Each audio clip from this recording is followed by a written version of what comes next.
There we go. So we want to finish up periodic trends and periodicity. The answers for a few pages are on here. Hopefully you checked the answers for your wave math practice quiz.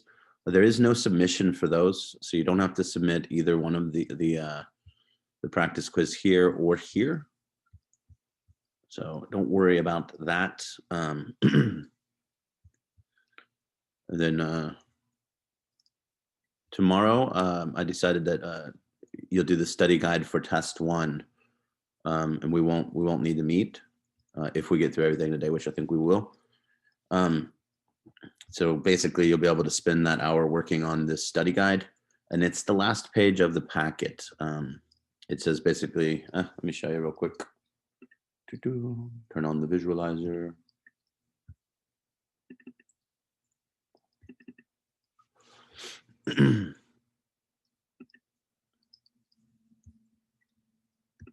Come on, visualizer. Are you playing this game? Let's try to go again.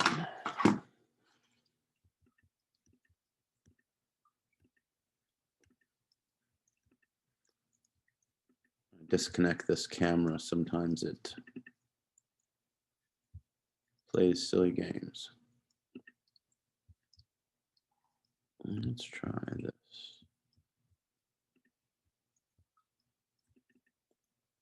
Come on, you. Let's put it in the other port.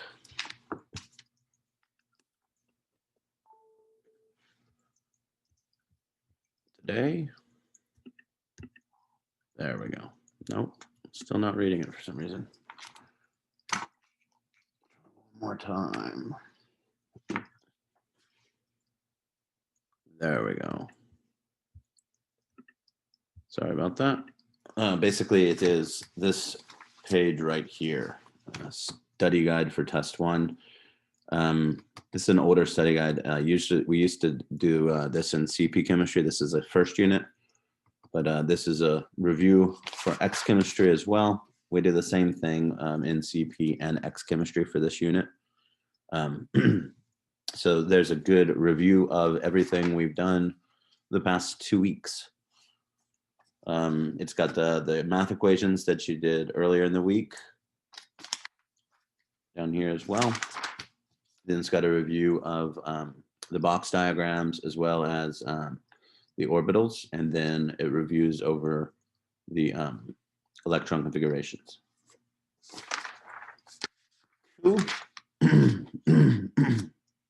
Excuse me. And then on the bottom, it also does the periodicity, which we're working on today. That's a good review for that. Let's take a look at where we left off yesterday. We had just gotten done with talking about all of the different periodic trends. All of these periodic trends are based on the idea that you have the nucleus, which has positive charge, and around that you have the electrons. If the nucleus is more positive, it's going to be able to pull the electrons in closer. If it pulls the electrons in closer, the atomic radii is smaller.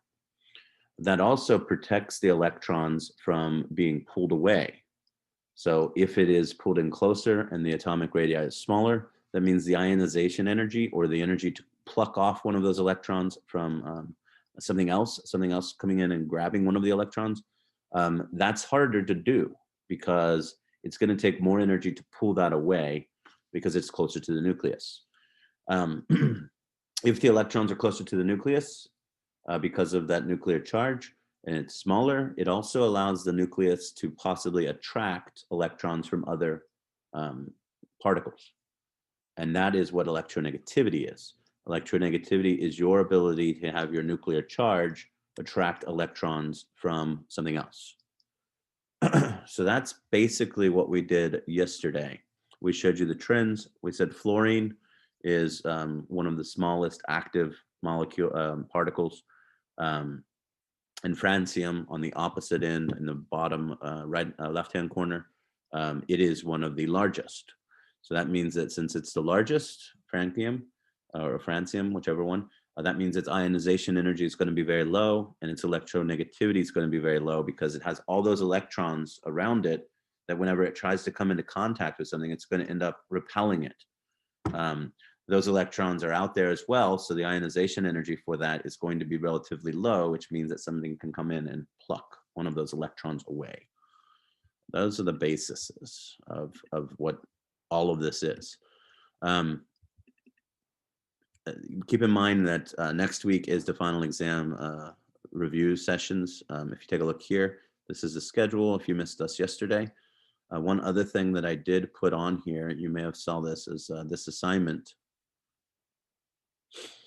And basically, this is what we'll be doing next week, is we'll be going through, basically there's these little quizzes. They have a few questions each, but they cover each of the topics except for the last topic because we're covering it now. So that should be the most recent memories in your head. But if you have issues with some of these other things, by all means, you can go through those. So let's take a look at one last thing on ionization energy, and then we'll do some practice problems on that. So ionization energy is the energy to take an electron away. It's the energy requirement. If we take a look here, these are the ionization energies for sodium, magnesium, and aluminum. So the first ionization energy would be to take away one electron. So this would be the first electron removal.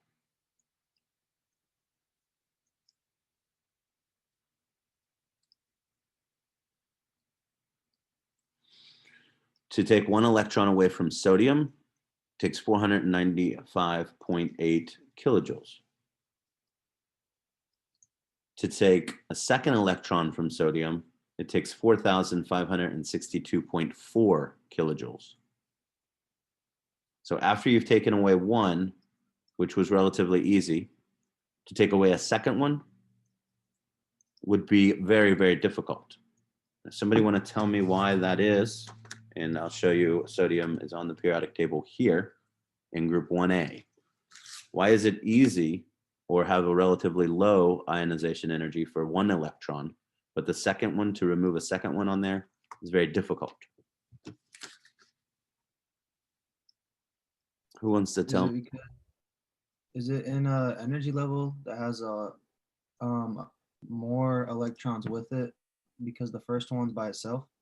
Yeah, so that first electron is in the outermost energy level. That's the one valence electron that sodium has. That one's going to be easy to remove. After that, now we would have 11 protons pulling on 10 electrons. And we know that whenever that happens, it gets smaller. The electrons get pulled in closer to the nucleus. So right there, that fact that they're now closer to the nucleus means that that sodium ion has a bigger attractiveness on its electrons. So it's going to take more energy to pluck another electron away. Now, if we look at magnesium, 737.7 to remove the first electron. 1450.6 to remove the second electron, and 7,732.6 to remove the third electron, and then 10,540 to remove the fourth electron. So why is it relatively easy to pick magnesium's first electron and second electron? Well, it's the same reason that Davis just said. I believe that was Davis that stated that. Magnesium has two valence electrons, or two electrons in the 3s orbital, or the third principal energy level. So the first one removed, relatively easy. The second one removed, relatively easy. Now you're all the way down to the second principal energy level after you remove those two valence electrons. That's going to be difficult. It's going to take a lot more energy to do that. Aluminum, well, it is in group 3A, so it has a +3 charge when it forms an ion because it has 3 electrons in that third principal energy level. And they are all with a relative low ionization energy, meaning we can pluck the first one, the second one, and the third one from aluminum. Not going to be able to get that fourth one. Again, now it has 13 protons pulling on 10 electrons. So it's not going to be able to pull that. One, because again, these got pulled in closer to the nucleus.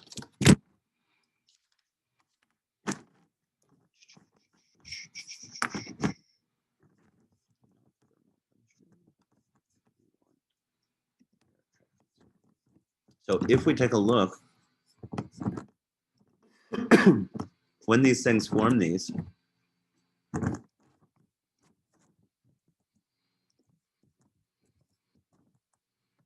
cations themselves become smaller than the normal atom. If something has a high electronegativity, remember it can pull electrons from something else. So the anions become larger because now this oxygen has only 8 protons pulling on 10 electrons.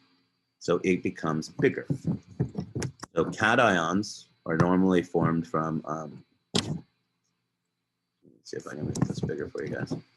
Cations are normally formed from metals who have lost electrons, and they are smaller than their corresponding atom because they have lost these electrons. Remember, the nucleus is in the center, but the actual size that we're talking about, the atomic and ionic radii, that's all the way out to the electron cloud region. Anions, which are formed normally from non-metallic atoms, they gain electrons, which makes them bigger. When we say bigger, we're actually seeing these as being much bigger. I believe I have in here. That's not it. Here.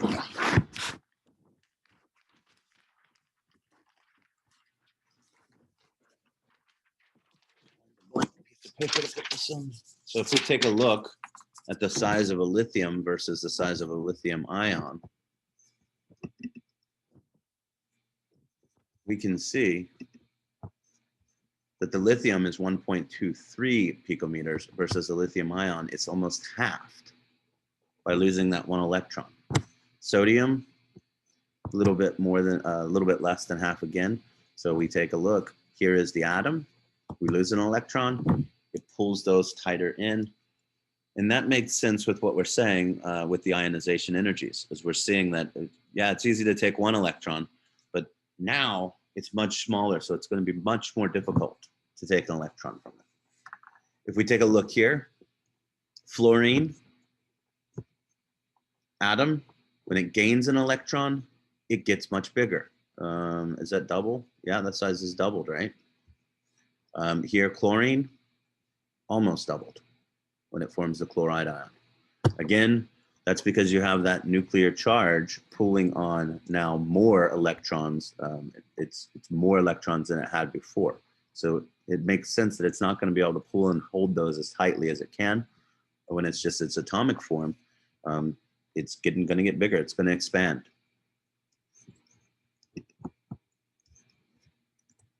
That's not what I wanted to do. Questions about that? All right, so there is a sheet, and that's the sheet that the answers are for today on the, can't speak. Yesterday or today's calendar thing has the answers to this sheet right here. This is the second to last one. So if we take a look, and we've known this for a while. We've known that for a while that non-metals tend to gain electrons. We learned that whenever we did the naming, way back in August. We said that these form cations, these form anions. We even put those charges on the periodic table. Negatives versus positives.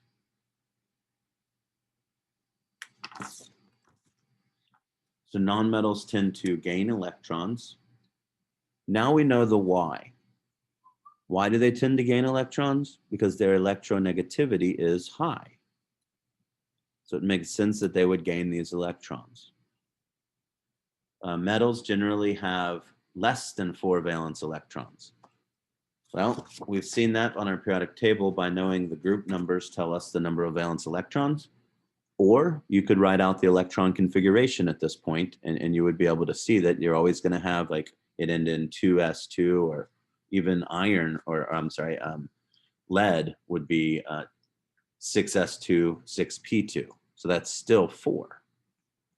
All of these guys that are transition metals, scandium to zinc and down to mercury, all of these guys have 2 valence electrons, because if we write out the electron configuration, we're going to see for all of these, even iron, we're going to see 4s2, then 3d something.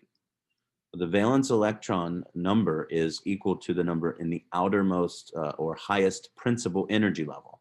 So even though these 3d come in after the 4s, 4 is a bigger number than 3.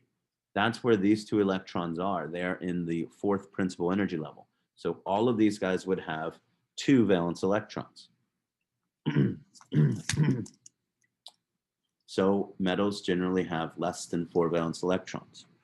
Now let's bring in kind of a different idea to this, dealing with the electron configurations and stuff like that. If we have, for example, a scandium. Scandium is, I'm just going to write a generic ending of the electron configuration. We actually could look at it as its noble gas configuration.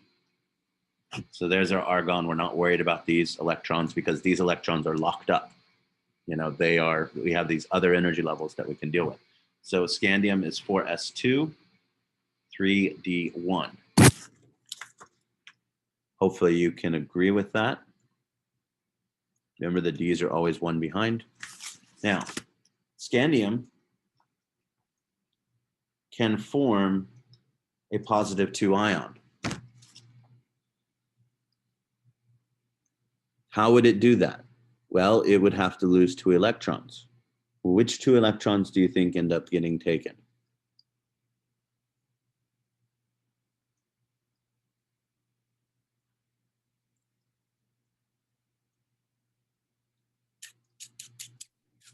Two of the 3 valence electrons.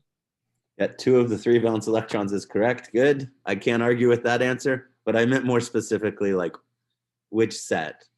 What is the highest principal energy level? The 4s, right? So these 2 electrons right here are going to be the ones lost to form the scandium 2 plus.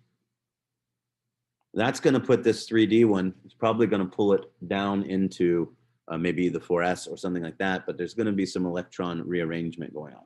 And scandium is in this group right here. When we name something that's paired up with scandium, like scandium oxide, we have to put that charge there. Bless you.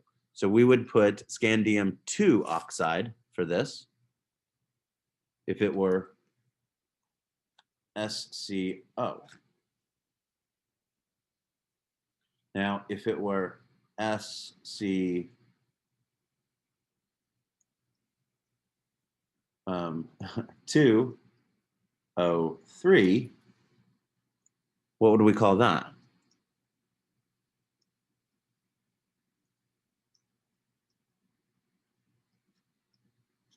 Remember, oxygen has a charge of -2. So what must the charge of the scandium be there?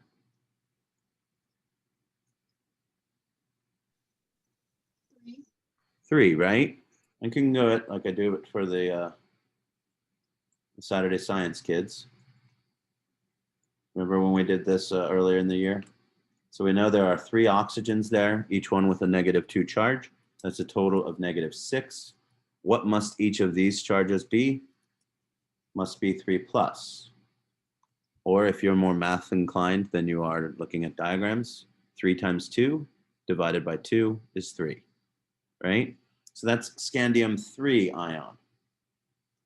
Well, let me ask you this. How can it lose 3 electrons? Well, it not only loses the 4s2, it also loses the 3d1. Now that's why scandium has multivalences, or can have multiple charges. It's even more fun if we look at iron. Now to do this one, I'm going to draw out the iron box diagram. This is Fe. So this is my 4s. And again, I'm only drawing out the valence electrons.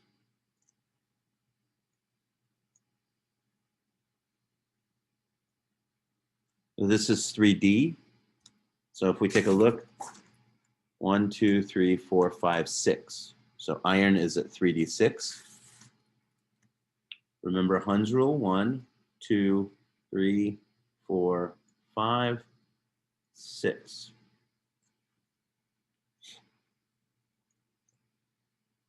Well, iron oxide could be written like this.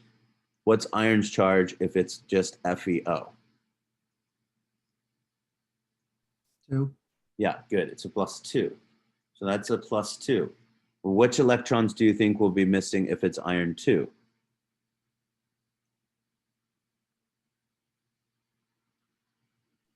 Would it be the 4s one? Yeah, we would remove these electrons. Now, iron oxide can also be written as Fe2O3, just like the scandium oxide. This would give it a charge of +3. Now, which electrons do you think would be lost? Would it be the 4s and then the 1 electron in the farthest box of 3D? This one? Yeah. Nope. That's a good guess, though. It's definitely the 4s, but it's going to be the one that's paired up. It's going to lose one of these ones that's paired up. And the reason for that is that gives each of these boxes then 1 electron in it.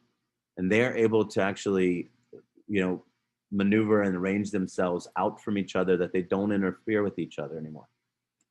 These two right here are kind of battling for that space.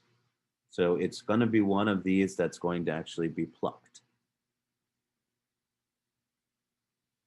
So that gives us a little bit, by doing this new, having these new periodic trends and understanding ionization energy and electronegativity, that hopefully helps us understand why these guys in here have multiple charges. If we were to do lead likes to have a +2 charge. Well, which electrons would that be? Well, it would be the 6s electrons that it would lose. Lead also can do a +4 charge. Well, that would be the 6s electrons and then the 6p2 electrons. So that hopefully clears up. I mean, if you were ever asking yourself, why the heck do these things have different charges all the time? Why can they have one or the other? Well, it's based on that. It's based on, if we look at their electron configuration, we can determine where those electrons come from. And it's that ionization energy that we were talking about that basically allows something to come in and pull a certain number of electrons off of the atom. What type of charge does the group described by S1 tend to form? So find the S1 guys, look up on the top of the periodic table and find the charge, and there you got it. So all of these are S1 guys. They charge 1 valence electron, so they tend to form a +1 charge.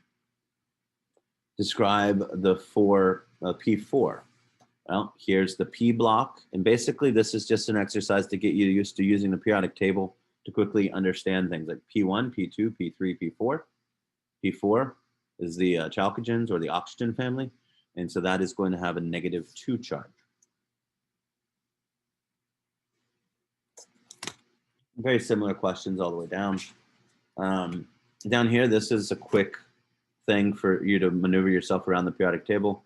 Basically for the sodium, all they want you to do is write whatever the last sublevel is with its identifying number.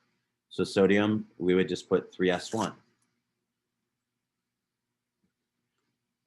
For scandium, we would put 3d1. For iodine, we find iodine on here. Well, iodine is in the 5th principal energy level. It's in the P block, so that's 5p5. Then they have you do the opposite of it. Who's at 4p5? Here's 4. Here's p, 5.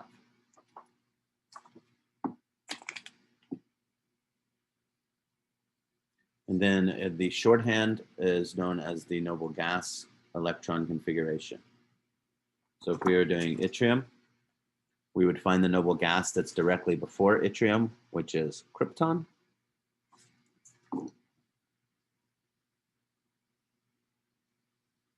And then we would start our configuration after krypton. 5s2, 4d1. Remember, 5s2, 4d1. Remember the D block is always one behind. Backside of this is very similar. It does have a trick question here. It says group 4A likes to take the charge of blank and has blank dots in its dot notation. So if we take a look here, 4A is right here. That includes carbon, silicon, germanium, tin, and lead. But that's a problem. Group 4A has both metals and nonmetals. We know that the metals will have a positive charge because they will lose 4 electrons possibly, but the nonmetal like carbon can form carbide by gaining 4 electrons. Now, why is it weird for the 4 group to have both types? Well, think about an octet. What's the number right in the middle of an octet? That would be 4. So it can either gain or lose 4. How many dots does it have in its dot notation? I'm not sure. Maybe you saw this in your biology class. Maybe not. But to do dot notation, you basically draw the symbol, and then you would put dots around this to represent the valence electrons. So carbon is in group 4A, so it has 4 valence electrons. So we have 1, 2, 3, 4. If we were to do sodium, it only has 1 dot. How many dots would oxygen have?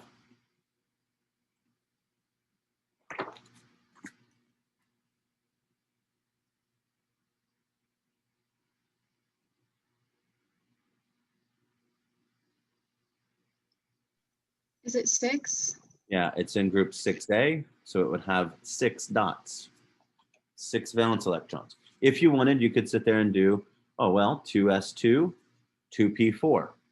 4 and 2 is 6, right? When we put the dots around it, we always start giving each side 1. And then we go ahead and give the other 2. So that's So our. you go counterclockwise? I'm going clockwise. Okay. So if we take a look in your biology class, you probably saw this. We have 1, 2, 3, 4, 5, 6. Well, hydrogen has 1.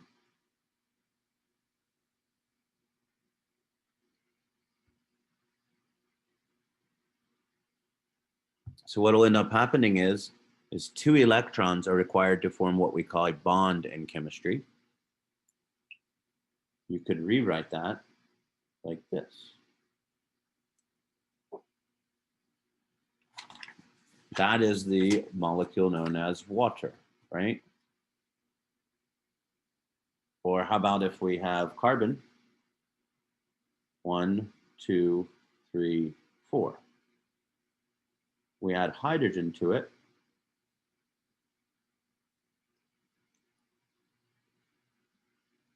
That would be known as methane or carbon tetrahydride. You might also see that written as this. That's what we're doing in January. It gets pretty technical, but It's pretty important because this is, how many of you know that water is what we call polar? They probably taught you that in biology as well. The fact that we have these negative electrons up here is going to cause this molecule to have a little bit of a charge up there and a little bit of a charge down here. And this water molecule can attract the hydrogens of a different water molecule. That's what causes water to have what we call surface tension, or if you were to jump into water flatly, you could smack yourself, right? Yeah, I'm pretty sure they taught you polar versus non-polar in biology. You guys remember this diagram of the cell membrane? Where they have the polar heads and the non-polar tails? Yeah. Any questions about these? Down here, it starts to get into the trends and stuff like that. First, second, and third energy ionization energies. Remember, the first is the energy required to take off one electron. The second would be to take off the second electron. The third would be to take off the third electron. How do the first ionization energies of elements vary across the periodic table from right to left? Well, the right side are the smaller ones, so they're going to have the highest ionization energy because their electrons are close to the nucleus. The ones on the left are bigger, so their ionization energy is going to be less. Let's take a look right here. Number 24, this is on the homework. So we have the first ionization energy, 100 kilojoules. Second is 200, third is 400, fourth is 650, fifth is 3180, and the sixth is 4320. How many do you think will be able to be removed?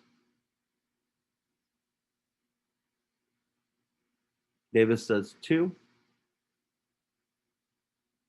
That's pretty low. I would say at least 2. Is there a big jump from 2 to 3? No. So we could probably remove 3. Is there a big jump from 3 to 4? No. So this has probably 4 valence electrons, because look at this jump. From 4 to 5 is huge. We're talking more than double. More than double from 4 to 5. So that probably has 4 valence electrons. Let's see here. Take a look at this one. Here we have the successive ionization energies for one of the third period elements, sodium to argon. The ionization energies are 738, 1450, 7730, 9650, 11900, and 13300. How many valence electrons do you think this guy has?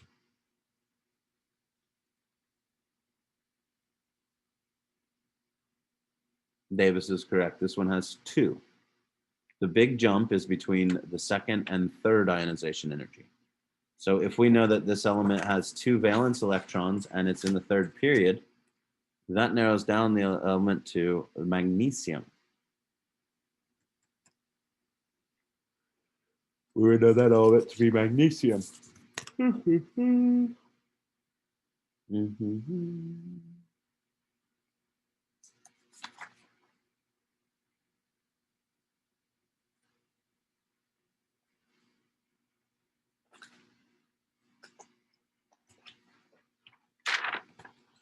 One more question from here, then I'll let you guys go unless you have questions.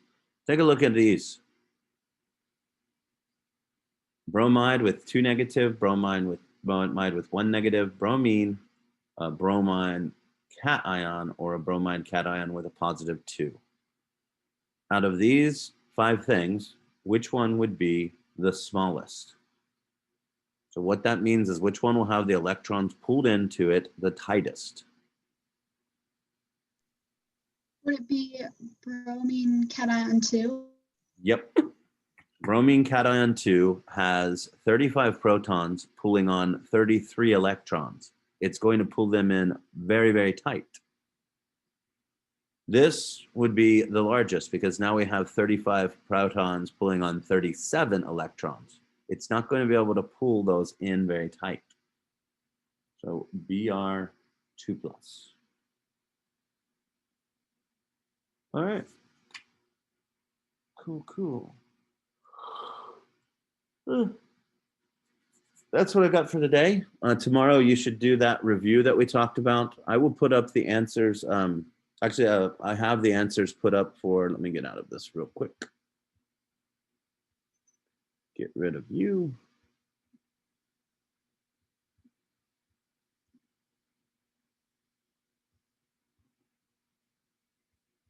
I have the answers pulled up on here for one of these sheets, but what I'll do after I get off here today is I will put the answers up for that review. Why did I do that? That's weird. Weird choice to make.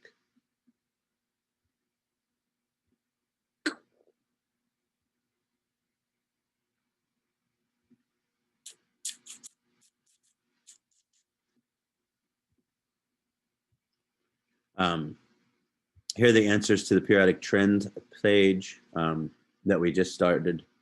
And I will put the answers for this study guide here. I will have the Zoom open tomorrow if you have questions, but basically I'm asking you to use the entire class period to go through and make sure that you study it.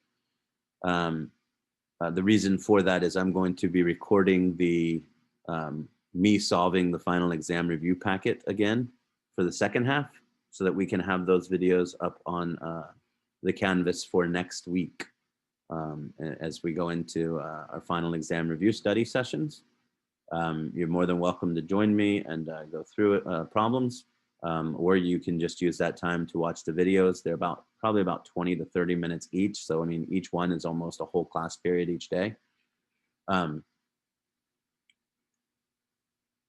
We will know by Tuesday whether or not, like I said yesterday, if students have an A and good attendance, will not have to take the final or be able to omit themselves from it. We'll know by Tuesday of that.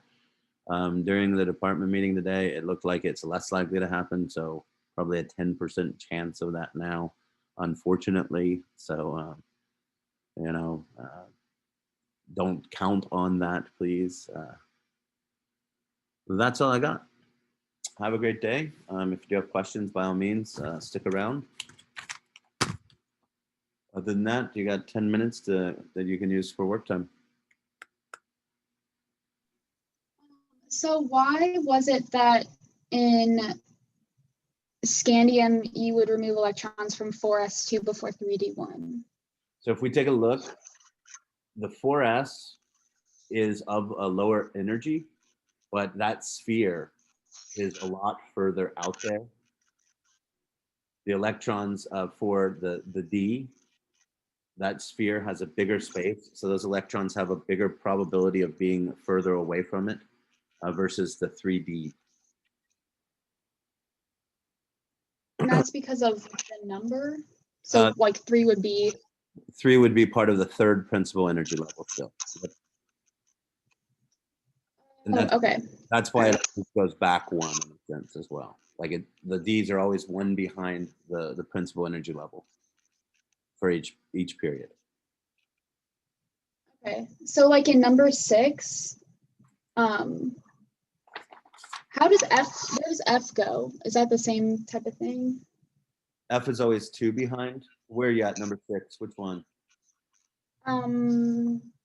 The one with non-metals want to blank electrons at the top. Non-metals one. I think it was like the first one. All right.